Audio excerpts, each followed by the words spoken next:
Welcome back to the channel, everyone. My name is Joe Buskins. I'm a second-generation professional boat builder, full-time fishing guide with a 100-ton captain's license. This is our family's boat shop. We're in episode 9 of our project boat rebuild. This episode is going to be all about getting started on a transom replacement. Now, we've got a 21-foot Blazer Bay here. This boat has obviously seen better days, but that's pretty typical of your project boat, so you folks at home, you DIYers, might be tackling. And transom replacements seem to be a common thing. There's a lot of opinions out there on how it can be done, and I'm gonna try really, really hard to give you folks some good, solid advice. Now, one thing, when I'm looking at a boat, for example, that's for sale, is just assessing whether it's what we wanna do with it and if the transom is bad or not. And one thing that a lot of times when I see like an aluminum bar across the back end, like a brace like this, or like this thing's kind of just sitting in there with some silicone, and you can see if you look down it, there's quite a bit of bend in there. You can see that there has been some torquing and flexing on this transom. Now, if my cameraman can kind of angle around over in the inside, matter of fact, I may even come over here, you can see these stress cracks and indentation around where the bolt holes, and you can see that material has sunk in there and the bolts are starting to pull through, which is another indicator you have a bad transom. Something else you can kind of do is just take a traditional hammer, and a lot of times you could come in here and just tap. That sounds hard and crisp. That sounds kind of flat and hollow. The flat and hollow would indicate you got some soft or damaged material behind. One more thing you can do. Now, obviously, if you're prospecting, you want to get permission from the owner of the boat before you go drilling holes in it, but you can take, like I say, 1/4 inch drill bit and just drill. And you can see how easy that just went right in there. Super easy. If it was really good wood material in there, it wouldn't drop through there so easy. So it's obvious that this transom is bad. All right, folks, we have made a little progress here using our multi-tool with the carbide abrasive bit. If you don't own one of these and you're doing a transom replacement or any kind of major boat refit, I highly recommend purchasing one. And we will be putting links below all of our videos, descriptions for all the tools and materials we use. That does help support the channel and makes it easier for you folks at home to find the stuff that we're using. But you can see here, we have already made some cuts, and we are just surgically cutting in there because there's a good chance we may reuse these little boxes. Now, if you've never seen one of these tools work, I'm about to show you. I will warn you though, they are loud, so you're gonna want some ear protection, eye protection, and we're using a vacuum. Maybe my cameraman can turn our vacuum on. It's gonna catch all the dust.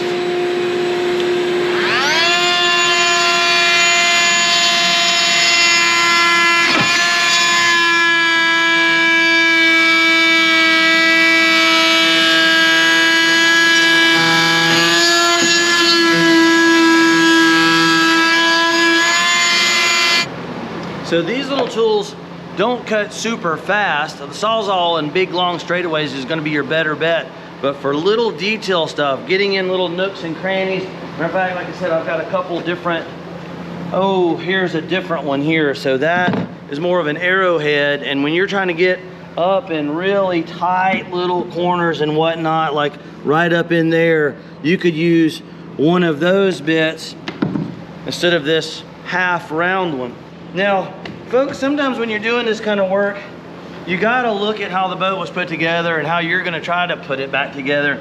And for example, when I was trying to cut out around here, it was very hard to get the oscillating tool in this area with that corner brace in the way. So I'm like, okay, let's go ahead and jump forward to that.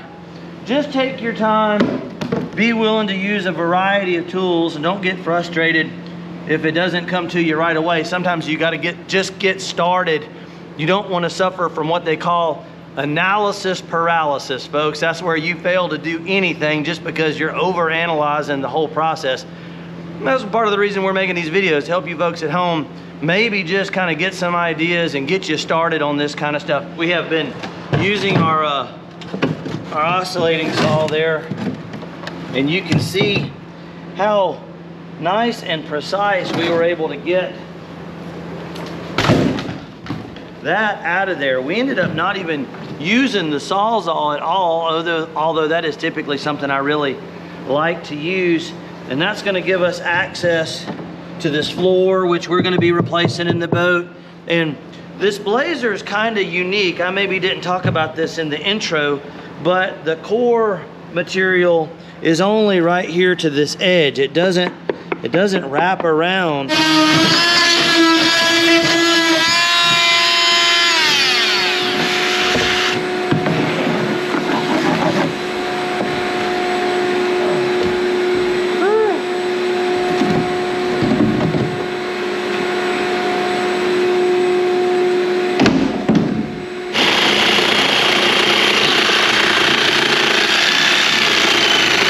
Sometimes you gotta cut like a pie-shaped piece out of the beam so that you can get your blade in there. So I made a curved cut in, and then yeah, there you go. That's all right.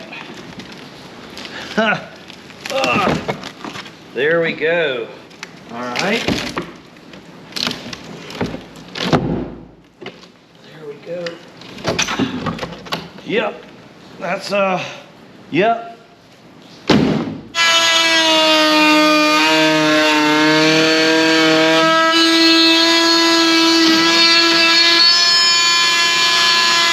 So basically, as an overview, what we've done is we have scored all the way around the perimeter of where the core is. You can see we kind of even sectioned down here, and this middle section came out pretty readily because it is, quite honestly, in the worst condition. So that's usually how it goes. But a chisel and a hammer are pretty hard to beat. We've kind of been working around the edge over here.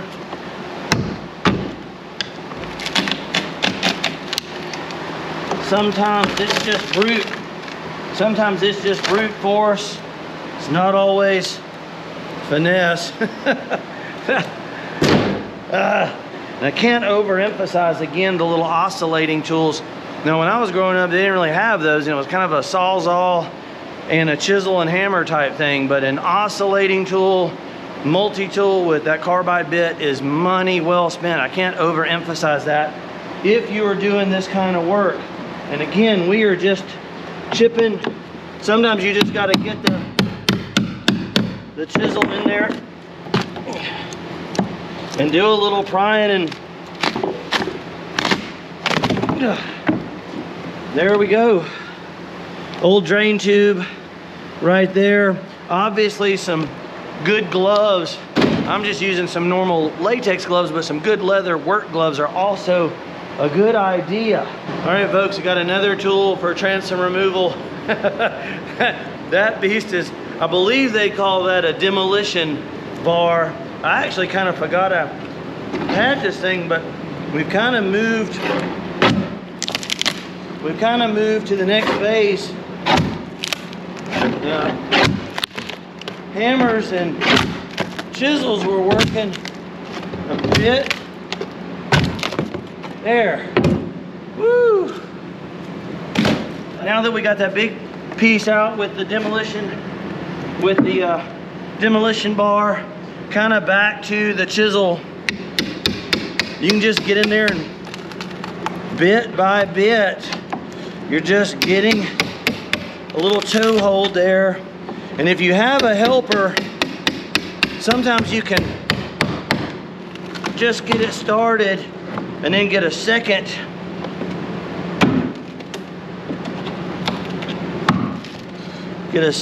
chisel in there. We have moved on to our little DeWalt 4.5 or 5 inch grinder, and that is a 24 grit, very aggressive. And what's happened here is we were able to get a lot of this off here, but some of this wood is still really stuck. One thing I have found works good, sometimes just a super heavy abrasive disc, and you just have to grind that wood off. So I want to demonstrate for you folks at home. Let's see here, we're just going to focus maybe right in.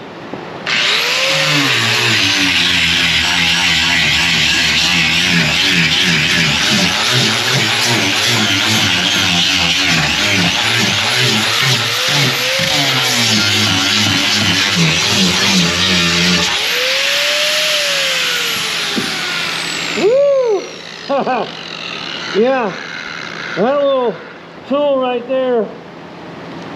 Another one of those necessary tools for doing demolition work or rebuilding. Get them at your big box stores, or also we will put links for everything we're using. That does help support the channel there, folks. Less than $100.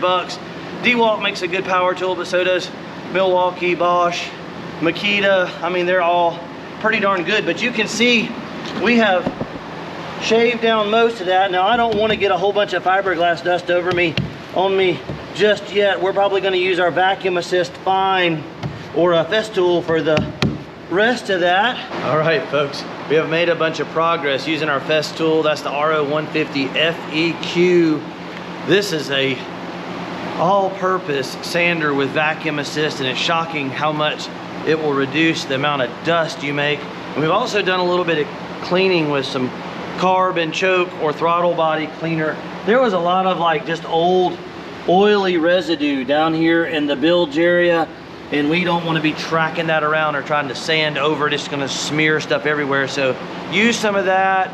That was from our local Napa. You definitely want to use a respirator when using it because the fumes are very strong. But I want to demonstrate how well this thing works versus a conventional sander. So we've already surfaced all the wood more or less off of here. You can see over on this side, we've got remnants of wood still stuck to the outer skin. So we are going to get after it. And y'all will have to forgive us. Doing camera work up here is tricky. I mean, you got lots of obstacles we're walking through. So I think my cameraman's going to move over here to this side. Go ahead and mask up here. Here we go. Check this out.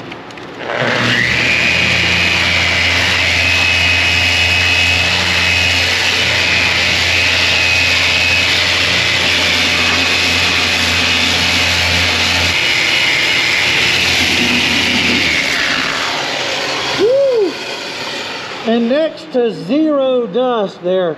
Now let's move over here to this side. And I want to show you folks what we've done since yesterday afternoon is we used our little fine oscillating tool and we trimmed these edges back. You can see we've kind of got the bulk of it, and we used our little oscillating tool to kind of come in there and just cut the edges. It did look like this about an hour ago. So you can see there's all this ragged glass. We basically kind of just came in from an angle with a vacuum right next to it, caught the dust, and kind of surgically removed that excess overhanging material. Again, I can't talk about how much we love that. Now, we did source this Festool from our local BMG distributors here in our area. You can certainly give them a call, or if you want to purchase one through our Amazon links, we'll be sure to put a link below. Now I'm going to get in here and we're going to start doing some sanding and contouring. You can see we've already sanded back here to raw fiberglass, but we're going to get in here and clean these edges up a bit.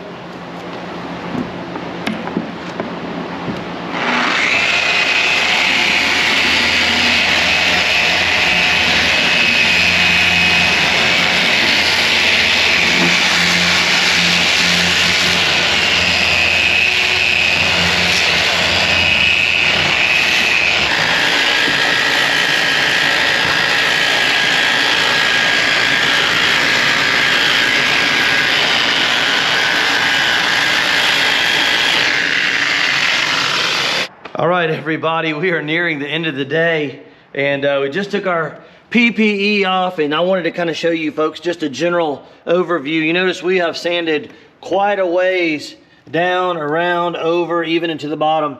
Now I'm going to use something like this little burr for getting down in like these little corners and whatnot. You can see there's still some residue down in there. But for tonight, we are at a pretty good stopping point. Now, one other piece of gear that I haven't shown leading up to this is 3M makes a full face respirator. And if you're really doing some heavy duty grinding down in tight quarters there, and I've got some other videos talking about safety gear, but that 3M full face respirator, eye protection, breathing protection, But I think we're gonna be calling it afternoon. This episode again is probably running fairly long, but this is gonna be a whole series. We're gonna be putting some Kusa board in there, tying it into the original boat, tying the stringers back in, getting ready for a floor. I want everyone out there to know how much we genuinely appreciate you watching the channel. It means a ton to us. It's Captain Joe here, Island Marine Charters, Fish Bump TV. My son Logan is my amazing cameraman, and we'll catch you folks in the next episode.